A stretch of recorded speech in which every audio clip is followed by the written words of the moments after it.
নমস্কার, রাধে রাধে, হরে কৃষ্ণ হরে কৃষ্ণ, জয় শিব শম্ভু, জয় মা। আজকে আমাদের বাড়িতে লক্ষ্মী পালনী পুজো করেছি আমি।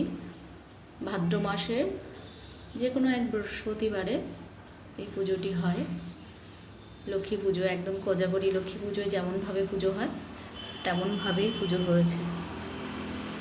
আজকে রান্না হবে না আমাদের বাড়িতে, শুধু এই লুচি সুজি এসব খেয়েই থাকতে হবে,